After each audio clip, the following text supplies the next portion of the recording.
నమస్తే, welcome to hit TV. ఈ రోజు మనతో పాటు ఉన్నారు ప్రముఖ ఆస్ట్రాలజిస్ట్ మరియు లైఫ్ కోచ్ రఘుప్రియ గారు. వారితో మాట్లాడి మరిన్ని విషయాలు తెలుసుకుందాం.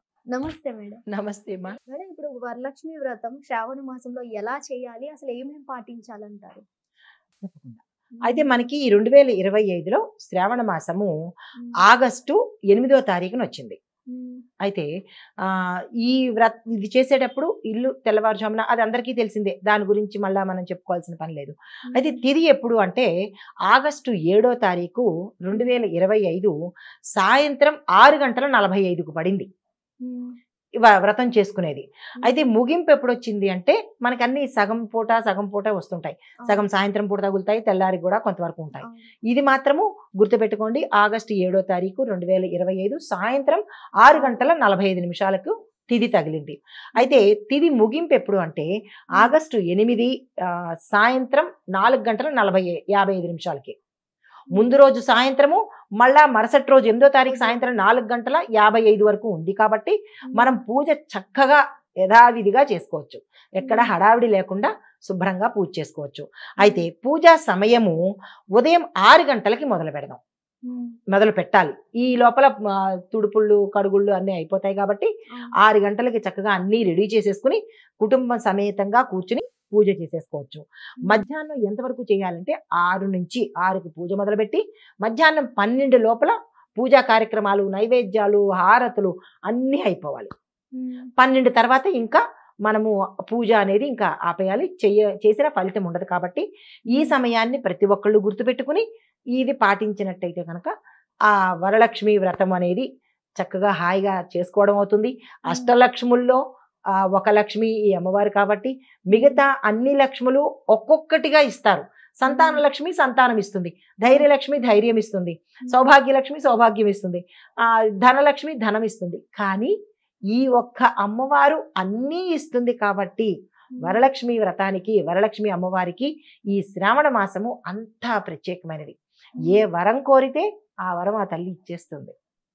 అంత వరాలు ఇచ్చేందుకే ఆ తల్లి ఉన్నది. కాబట్టి మనం అడగడంలోనే లోపం చేస్తున్నాం. ఆ లోపం లేకుండా ఈసారైనా మనసు పెట్టి భక్తితో, శక్తితో, శ్రద్ధతో కనుక చేసినట్టయితే చక్కని ఫలితాలు మనకు దక్కుతాయి. అడగడంలో వాళ్ళ పూజా కార్యక్రమాలు చేసే దాంట్లో చాలా తప్పులు చేస్తుంటారు. అవును. అవి ఎలా చేస్తే మంచిది అంటారు అసలు? అంటే ఈ వరలక్ష్మి వ్రతం అనేది ఒక వ్రతంగానే కాకుండా ఒక ఆచారంగా కూడా, ఒక భక్తి సంప్రదాయంగా కూడా మనకి మొదటి నుంచి అలవాటయింది. అదే పరంపర మనం కొనసాగిస్తూ ఉన్నాం. అయితే ఇది మనము భక్తి లోపమే కానీ, శక్తి లోపమే కానీ ఆ తల్లి ఇచ్చే దాంట్లో ఎక్కడా లోపం లేదు. ఇక్కడ మనం మిస్ అవుతున్నది భక్తి, శక్తి, శ్రద్ధ. ఈ 3 మిస్ అవ్వడం వల్ల ఏమవుతోంది, మనకి వచ్చే ఫలితాలు కూడా రావట్లేదు. కాబట్టి మిగతా అవకేషన్స్ అన్ని మానేసి ఈ పూజ నిమిత్తంగానే మనము దాని మీద ధ్యానం పెట్టుకుని శుచి శుభ్రంగా, ఆర్భాటం లేకుండా, ఆర్భాటం కోసం కాకుండా మొత్తము అమ్మవారి మీదే లగ్నం చేసి ఆ తల్లి మన ఇంటికి వస్తే మనం ఎలా భావిస్తాము అని భావనతో చేసినట్టయితే కనుక మంచి ఫలితాలు ఈ వరలక్ష్మి వ్రతం రోజు మనం చేసుకోవచ్చు. అయితే ఇక్కడ తోరాలు కట్టుకునే అంశం కూడా మనకి ఇక్కడే ప్రస్తావించేస్తాను. తోరాలు కొంతమంది 3 కడతారు, 5 కడతారు, 9 కడతారు పోగులు. కానీ 9 పోగులు కట్టుకుని 9 ముళ్ళు వేసుకుని మనం తోరాన్ని కనుక కట్టుకుని ఒక్కొక్క దానికి ఒక్కొక్క, అంటే దక్షిణ హస్తం అంటే మనం కుడి చేతికి కట్టుకుంటాము. కుడి చేతికి కట్టుకునేటప్పుడు ఒక్కొక్క తోరానికి ఒక్కొక్క నామం చెప్పుకుని అప్పుడు మనం కుడి చేతికి కట్టుకుంటాం అనమాట. అది ఎప్పుడు తీసేయాలి అని కూడా సందేహం కూడా రావచ్చు. అయితే కొంతమంది ఏం చేస్తుంటారంటే మొత్తం శ్రావణ మాసం 4 వరలక్ష్మి వ్రతం రోజు కట్టుకున్నది మరుసటి రోజు విసర్జించవచ్చు. తీసి మొక్కల్లోనో లేకపోతే ఎక్కడైనా ఎవరు తొక్కని ప్రదేశంలో విసర్జిస్తారు. ఈ శుక్రవారాలు చేస్తున్న వాళ్ళు మనకి మళ్ళా కట్టుకుంటారు కదా, తోరణం కట్టుకున్నప్పుడు ఆ తోరాన్ని 4 అయ్యే వరకు ఉంచుకోవచ్చు. లేదా ఏ రోజుకి ఆ రోజు, అంటే ఏ రోజు పూజ అయిపోగానే ఆ రోజు సాయంత్రం సమయంలో కాకుండా సంధ్యా సమయం దాటిన తర్వాత దాన్ని తీసుకెళ్లి మొక్కలో విసర్జించవచ్చు అనమాట. ఇది పూజ చేసుకునే విధానము. అయితే దీనికి ఆధ్యాత్మిక ప్రాముఖ్యత కూడా చెప్పేసుకుందాం ఇక్కడ. దీనిలో ఏంటంటే ఎవరైతే చేసుకుంటారో శ్రేయస్సు కోరి సంతానం కోసము, మంచి ఆరోగ్యం కోసము, తర్వాత కుటుంబంలో సామరస్యం కోసము, భర్త ఆయుష్ ఆరోగ్యం కోసము, సౌభాగ్యం కోసము, 5వ తనం కోసము, వీటన్నిటి కోసము మనం ఆ లక్ష్మీ తల్లిని అడిగి ఆ వరాలు ఇవ్వాల్సిందిగా కోరుకుని ఆ తల్లిని అనుగ్రహం చేసుకోవడమే మన బాధ్యత. ఎంత అనుగ్రహం చేసుకుంటే అంత వరాలు కురిపిస్తుంది. కాబట్టి ఇది మనము ఈ రకంగా చేసుకుంటాం. దీంతో పాటు ధైర్యం కూడా తల్లి ఇస్తుంది.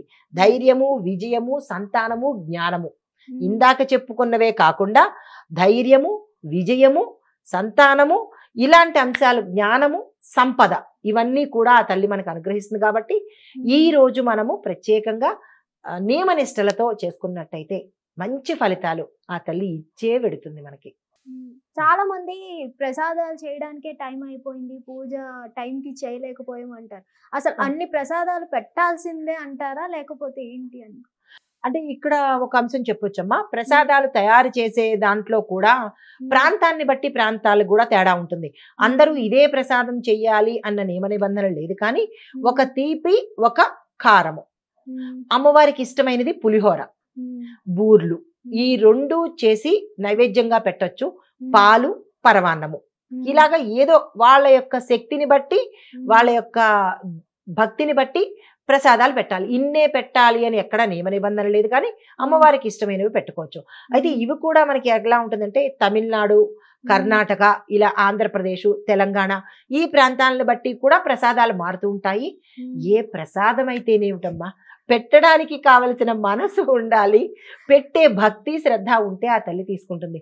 ఏదో వీడియోల కోసమో లేకపోతే సోషల్ మీడియా కోసమో అవన్నీ ఫోటోలు తీసేసి మా ఇంట్లో అమ్మవారి ఇన్ని ప్రసాదాలు పెట్టాము అంటే అది అమ్మవారికి పెట్టావా, ఫోటోకి పెట్టారా అనేది మనం ఒకసారి ఆలోచించుకుని భక్తితో చేద్దాంరా.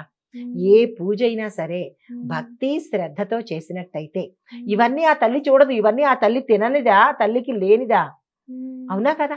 అది ఒక్కటి వదిలేసి ఇవన్నీ పెట్టడం వల్ల ఏమవుతుందంటే మనకి రావాల్సినవి ఆ తల్లి ఇవ్వదు. కాకపోగా మనకి లేనిపోయినవి సమస్యలు చుట్టుకునే అవకాశం ఉంటుంది. కాబట్టి ఇలాంటి వాటికి పోకుండా, వేలం వెర్రికి పోకుండా మీ శక్తి ఏదైతే ఉంటుందో ఆ శక్తితో అమ్మాని ఆర్తితో పూజ చేసుకుంటే తప్పకుండా మీ పూజాగృహంలో ఆ తల్లి ఉండకుండా ఎందుకుంటుంది? ఆ ఒక్కటి లోపం చేస్తున్నాము. దయచేసి అలా చెయ్యకుండా శ్రద్ధతోను భక్తితోను పంచదార పెట్టండి, శక్తి లేకపోతే పటికి బెల్లం పెట్టండి, చిన్న పాయసం చేసి పెట్టండి, చాలు. ఆర్భాటాలు కాదు కావాల్సింది, మనకి కావాల్సింది భక్తి శక్తి అంతే. చాలా మంది ఉపవాసం ఉన్న దాంట్లో కూడా తప్పులు చేస్తూ ఉంటారు కదా. అసలు ఉపవాసం అనగానే ఎలా ఉండాలి? మొత్తం తిండి మానేయాలా, లేదంటే ఏంటి? చాలా చక్కని ప్రశ్న. ఉపవాసం అంటే చాలా మంది ఏమనుకుంటారంటే అన్నీ మానేసి మంచినీళ్ళు కూడా తాగకుండా ఉండాలి అని అనుకుంటారు. తప్పు. అది ఉపవాసం అనరు, లంఘనం అంటారు. అలా చేస్తే భగవంతుడు కూడా స్వీకరించడు. లోపల ఆత్మారాముడిని హింస పెట్టకూడదు. ఉపవాసము అంటే మనసుని భగవంతుడి మీద లగ్నం చెయ్యడంతో పాటు సాత్విక ఆహారము, పాలు, పండు, ఈ 2 మాత్రమే తీసుకుంటూ మనసుని ఆయన మీద లగ్నం చేసి సాయంత్రం వరకు ఉండి సాయంత్రం పునఃపూజ చేసుకుని అప్పుడు కూడా సాత్వికమైన ఆహారము అనగా మసాలాలు, ఈ మాంసాలు ఇలాంటివి లేకుండా సాత్విక ఆహారం తీసుకుని అప్పుడు ఉపవాసాన్ని విరమించేసుకోవచ్చు.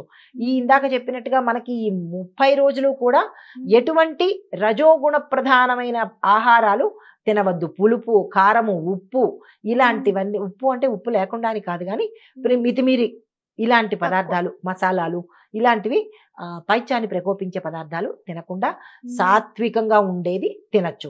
అయితే దీన్ని ఎవరు ఉపవాసం ఉండాలి అనేది కూడా ఒక అంశమే. అంటే అనారోగ్యంతో ఉన్న వాళ్ళు ఉపవాసం ఉండక్కర్లేదు, అమ్మవారి పూజ చేసుకోవచ్చు. తర్వాత పసిపిల్లలు, 10 ఏళ్ళు లోపు పిల్లలు, వాళ్ళు కూడా ఉపవాసం ఉండక్కర్లేదు. తర్వాత గర్భిణీ స్త్రీలు కూడా పూజ చేసుకోవచ్చు, కానీ ఉపవాసం అనేది అక్కర్లేదు. పాలు, పళ్ళు, వాళ్ళకి ఏది సులువుగా జీర్ణమవుతుందో ఆ పదార్థాలు తీసుకుని అమ్మవారి పూజ చేసుకోవచ్చు. ఇలాగా వీళ్ళ కోసం ముసలి వాళ్ళు ఉంటారు, అంటే రోగగ్రస్తులు కాకపోయినప్పటికీ ఏజ్ అయిపోయిన వాళ్ళు 70, 80 అలాంటి వాళ్ళు మందులు వేసుకోవాలి. కాబట్టి వాళ్ళు ఆహారం తీసుకోవచ్చు. ఎట్టించి ఎటు చూసినా భక్తి ప్రధానమైనది. ఇవే నియమ నిబంధనలు. భక్తి శక్తి ఈ నియమ నిబంధనలు పాటిస్తే ఆ తల్లి విశేషంగా కరుణిస్తుందిరా. ధన్యవాదాలు మేడం. నమస్తే బాగా చెప్పారు.